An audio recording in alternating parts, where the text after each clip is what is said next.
With the recent news and devaluation with Capital One and the Venture X Airport Lounge access changes, and the rumors about some huge updates to the Chase Sapphire Reserve, the credit card points and miles landscape is changing, and fast. You'll be shocked at which premium travel credit card delivers the most value in 2025, and it's probably not the one you think. Now, I've tested all three of these most talked about travel credit cards, the American Express Platinum, the Chase Sapphire Reserve, and the Capital One Venture X, and after diving into the credits, the transfer partners, and what's actually possible, there's one clear winner, but it depends on how you travel. So let's break it down feature by feature, and I'll show you how to get more value from each card. And then maybe you can determine which one actually deserves a spot in your wallet. And make sure you stick around until the end. I'll explain which one is best for me. And I'll even give you a few alternative card options. If you're new to one or multiple of these cards, here's a quick tale of the tape. The American Express Platinum is iconic, flashy, and expensive. The Chase Sapphire Reserve is stable, travel first, and a bit dated, but not for long. And the Capital One Venture X, still the new kid on the block, but sneaky value. Now, all three of these are general currency, premium tier travel credit cards, and they all come with premium level protections, like top level purchase protections. And these can be crucial if a purchased item was lost or broken or stolen. And they come with the best travel insurance. So if your flight is delayed for a certain amount of time or canceled altogether, or if your luggage is lost or damaged, or you rent a car and you need protection, these cards have your back. And this is just a few examples of what they can deliver. Now, on top of that, they each come with unique airport lounge access and annual fees from $395 to $695 as of now. And they also come with certain ways to offset the annual fee or to even get positive value. But for how similar these cards may appear, they have so many differences. And that's what we'll get to today. So let's start with the real world perks and my view of the make or break with each of these cards. One of the biggest hooks with any travel card is airport lounge access. Now, this can truly unlock experiences and change the way you perceive travel. And I can attest, being able to access an airport lounge at a busy airport like Dallas-Fort Worth, LaGuardia, Atlanta, or Philly, it's similar to the feeling of experiencing a business class, lay flat seat on a long haul flight, or finding a restaurant that just has the perfect blend of great food,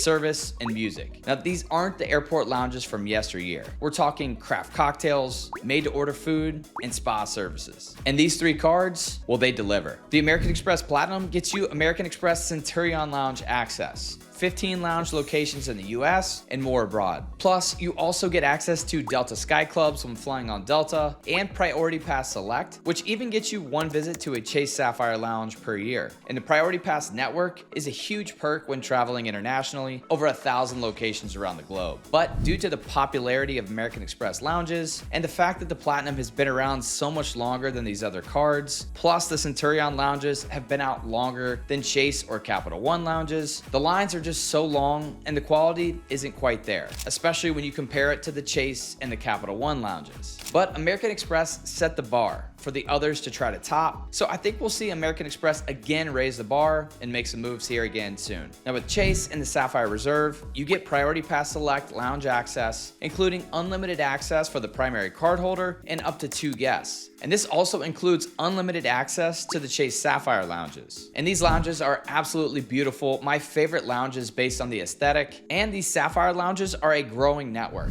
now with 7 locations in the US and a few more expected. Make sure you check out my top 5 US airport lounges of 2025 video for more information on these lounges, how to get in, and how many guests you can take with you. And speaking of, the Capital One Venture X recently made some headlines in a major negative way, as this card had the best overall lounge accessibility of the 3 cards. But as of February 1st, 2026, authorized users and guests will no longer receive complimentary access to any airport lounge. Now, this makes the Sapphire Reserve the only one of these 3 to allow guests in at no charge. And this is, of course, without having a spending requirement like Amex has and Capital One will have next year. So to quickly talk about what's included with the Venture X, first, Priority Pass Select, just like the Amex Platinum and the Sapphire Reserve, well over 1,000 lounge locations around the globe, also getting you one access to a Sapphire lounge per year, but more importantly, access to the Capital One lounges, which are legit and beautiful, but have gotten just about as crowded as the Centurion lounges. Now, currently, there's only 4 locations: Dallas-Fort Worth,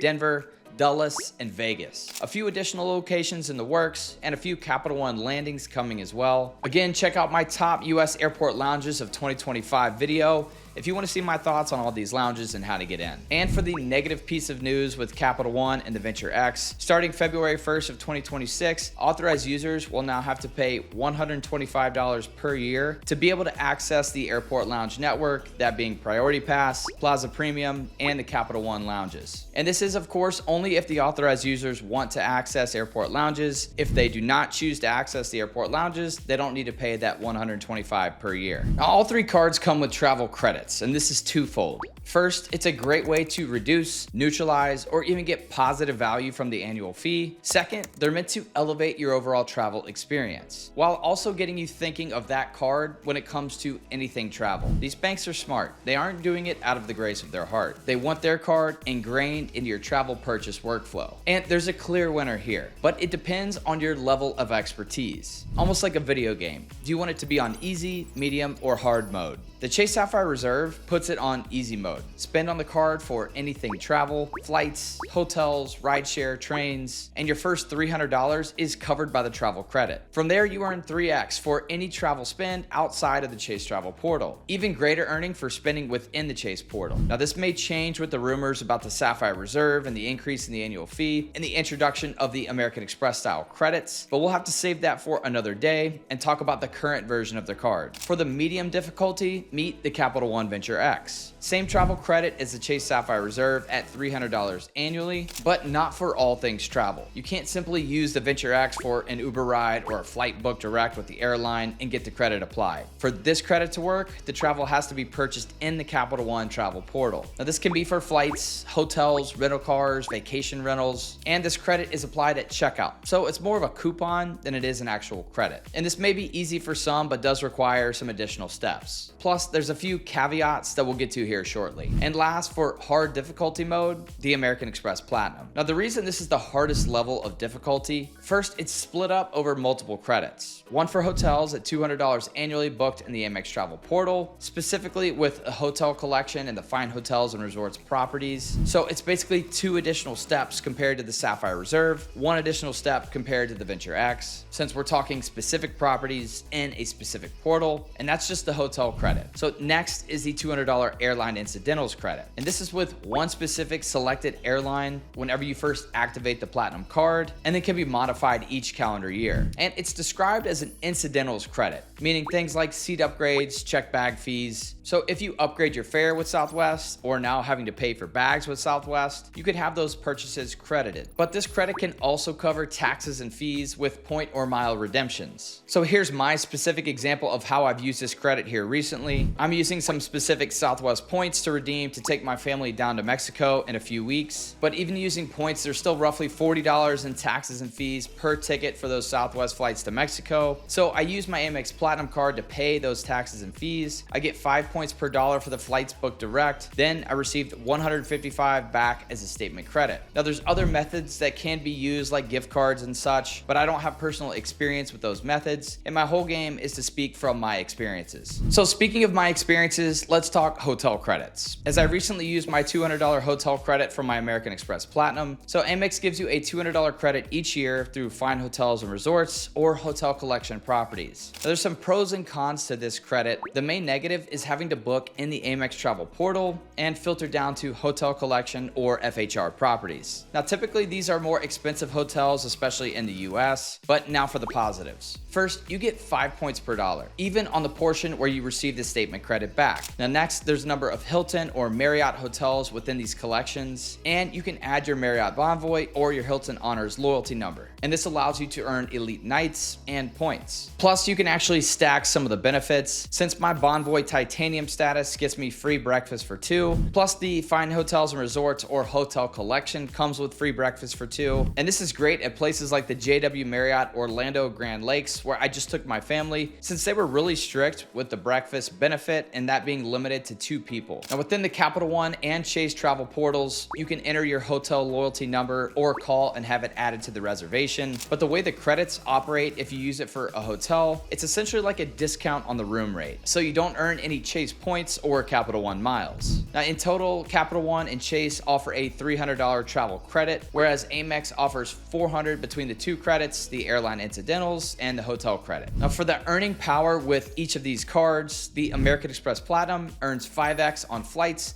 booked directly with airlines and 5x on hotels booked in the Amex travel portal. Strong but narrow. This makes it more of a hard difficulty card, since it's technically not one you'd keep in your wallet unless you use it for some of the strategies that I'll hit here in a minute. Now with Chase and the Sapphire Reserve, this earns 3x on all travel and dining. Simple and consistent, making it more of an all things travel card. Since you could use this abroad and pay for your train or your subway tickets, then use it for your meals, hotel or Airbnb and flights, and earn a solid 3 points per dollar on all of it. Now this definitely puts the Sapphire Reserve more into easy mode, but you'd still want a card that earns solid on things like gas or EV charging, grocery stores, and retail, which leads me to the Capital One Venture X, which earns 2 points per dollar on everything, and 5 to 10x through their travel portal, similar to the other cards. Now this is the ultimate easy mode since you earn 2x on everything, travel, dining, groceries, retail, but it does limit your upside if you spend more heavily in the travel category, unless you're comfortable using any of the travel portals. Now the downside with the travel portals, it's just another layer of communication to get to if there's any issues with your flights or cancellations. Plus, you can't add your airline loyalty number when using any of these travel portals. So if you want simplicity, Capital One is definitely the choice. If you want multipliers on common spend and the annual fee difference can be justified, Chase pulls out ahead. Now, if you're traveling a lot and use a card like the Amex Gold for your food spend, the Platinum definitely has a case. Talking transfer partners is probably best done over a strong drink, as the transfer partners are very user specific. Now, you'll often hear people say that Amex has the best transfer partners, only to find out that those people are using British Airways Avios, Air France KLM Flying Blue, or Virgin Atlantic for their points transfers, which is totally fine. You can get good, sometimes great value with those, but all three banks transfer to those three partners. American Express does have the best upside with domestic redemption partners as of now, having the ability to transfer to Hawaiian, which you can then shift to Alaska Mileage Plan to book American Airlines flights, but this will look drastically different in July of 2025, which may completely change the outlook on American Express overall. Chase, on the other hand, has domestic airline partners in Southwest and United. More importantly, Chase is the only one of the three that transfers to Hyatt hotels, and this is often the only hotel transfer partner that really makes sense to transfer points out to, unless there's a massive transfer bonus between American Express and Marriott or Hilton, since both of those hotels are transfer partners of American Express. Capital One definitely gets less love since the only domestic transfer partner is JetBlue, and the transfer ratio is terrible. But the international airline transfer partners of Capital One do make it a real competitor with the three transfer partners I mentioned earlier, plus Avianca, Turkish, and even Qatar. Now for some of the weaknesses, the American Express credits are everywhere. Equinox, Clear, Uber, Saks. It's exhausting for the average user with the combination of lifestyle and travel credits, whereas the Sapphire Reserve is very simple. One travel credit, but hard to neutralize the annual fee. The Capital One Venture X, very similar to the Sapphire Reserve, with one main credit, that being a $300 travel credit used in the portal, plus 10,000 bonus miles every year, so your annual fee is neutralized. But the only one that you can get true positive value from, if utilized correctly, is the American Express Platinum. So here's where I land. If you maximize the travel and the lifestyle credits that come with the Platinum, you utilize the status and the protections granted, and you visit Centurion lounges at least once per month.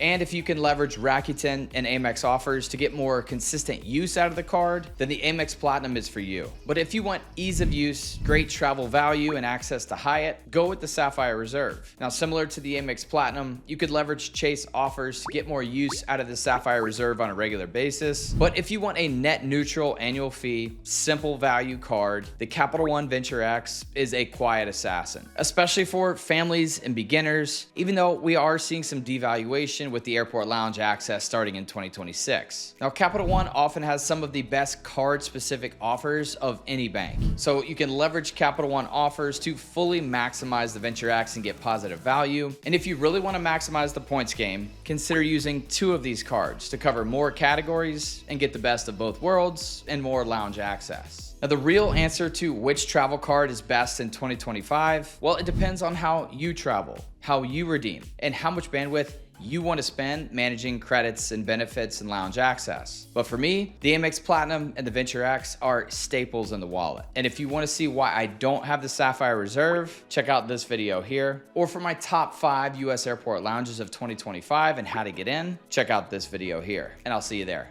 Cheers.